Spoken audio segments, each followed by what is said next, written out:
ଦିନଟି ଥିଲା 15 ତାରିଖ ଜୁନ୍ 15 ତାରିଖ ରବିବାର। ଏହି ଦିନ ଆମ ଓଡ଼ିଶାରେ ପାଳିତ ହୁଏ ରଜ ସଂକ୍ରାନ୍ତି। ପହିଲି ରଜ 14 ତାରିଖରେ ପଡ଼େ, ମଝିରେ ପଡ଼େ ରଜ ସଂକ୍ରାନ୍ତି।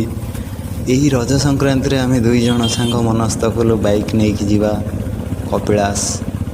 କପିଳାସ ପାହାଡ଼ରେ ଅବସ୍ଥିତ ବାବା ଚନ୍ଦ୍ରଶେଖରଙ୍କ ଦର୍ଶନ କରିବା ପାଇଁ। ସକାଳୁ ସକାଳୁ ଆମେ ବାହାରି ଗଲୁ 2 ଜଣ ସାଙ୍ଗ। ସେଠାରେ ପହଞ୍ଚି ଦେଖିଲୁ ରବିବାର ଥିବାରୁ ଭିଡ଼ ମଧ୍ୟ ହୋଇଥାଏ।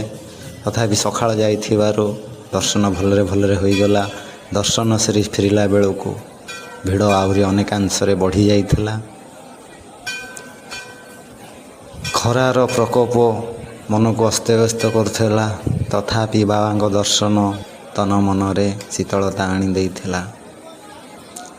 ଆପଣ ବି ଏଠାକୁ କେବେ ବୁଲିବାକୁ ଆସନ୍ତୁ ସପରିବାର ସହିତ। ଆପଣଙ୍କ ନିଶ୍ଚୟ ମନରେ ଏକ ପ୍ରକାର ଶାନ୍ତି ଅନୁଭୂତ ହେବ।